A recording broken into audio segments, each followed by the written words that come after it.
In the years leading up to the COVID-19 pandemic, the prices of used cars steadily dropped, but every segment has now reversed that trend, according to the National Automobile Dealers Association. Car manufacturers remain constrained by component shortages and shipping troubles. Rental car companies have had no fleets to sell off in the second-hand market, but now there's a perfect storm of demand, but limited supply. Is this another new normal, or will the situation improve? Well, Alexander Parker is a motor industry expert. Let's hear what he has to say. Alexander, thanks so much for joining us. Why are people deciding not to trade in? Well, I think the first reason is that if you have a look at the price of a new car, you might get a surprise. A new car price inflation has been quite serious over the past few months. And like you say, used car values are really holding. In fact, if you have a nearly new car with only a few thousand kilometers on it, it might actually be worth almost more than the new price, such as the supply crunch of new cars in the country and globally, actually. Alexander, a lot of people tend to change their car every 5 years. They see this as a sort of hygiene issue in terms of keeping safe and also not having to extend that warranty in terms of servicing. Are people not doing that at the moment? Are they rather holding back? Yeah, they are. I mean, I think that people are hanging on to their cars for longer because it makes more financial sense to do so.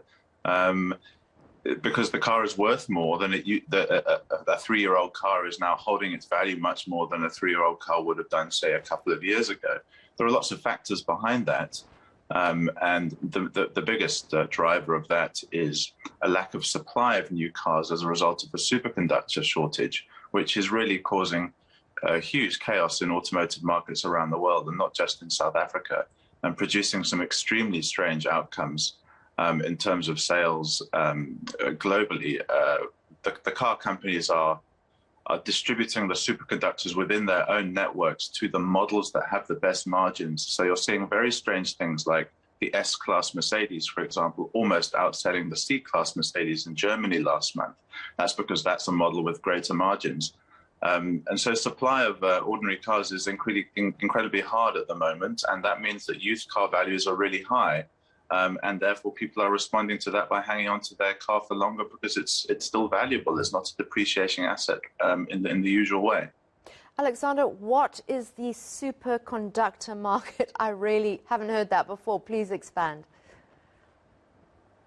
Well, superconductors are essentially computer chips, and obviously cars are increasingly computerized and electronic. And there was a supply problem before COVID. There was greater demand than there was supply, which was causing problems. But obviously, during lockdown, there was a huge surge in demand for tablets and computing devices as everyone tried to work from home. So this, and with the lockdown, some of the superconductor manufacturers also closed down and didn't reopen. So when markets started to reopen, there's been this huge crunch in terms of superconductors, and the car companies simply can't get enough of them to build their cars.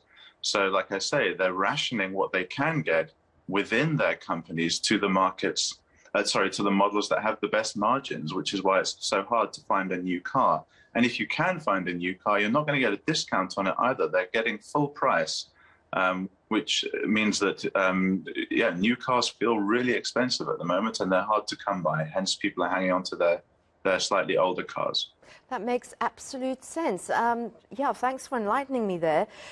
Do South Africans want new cars? I know that there's a shortage, but do they have the money to buy new vehicles? Well, I mean, the auto market tends to represent our general inequality in this country generally. So, yes, wealthy people still want to buy new cars. They still like to replace their car every 3 years. And they are currently struggling to do so because they can't get hold of the models that they want.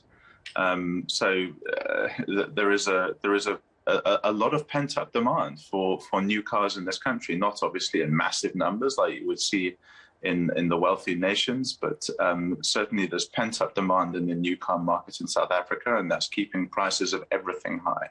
Frustration for the new car market dealers, or good news, perhaps, because there's no wiggle room for any kind of discounts, as you say. Yes, I mean, I think that they're probably enjoying the fact that they can pretty much demand whatever price they like. I mean, that won't last forever because this supply crunch will ease, I imagine, as we come out of this year and go into next year.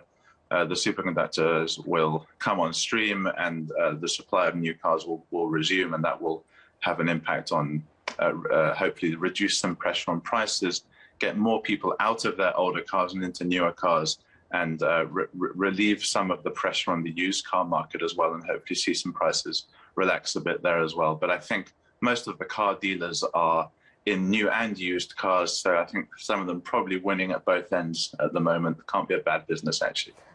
Alexander Parker, thank you so much for enlightening me, motor industry expert there. Thank you for your time.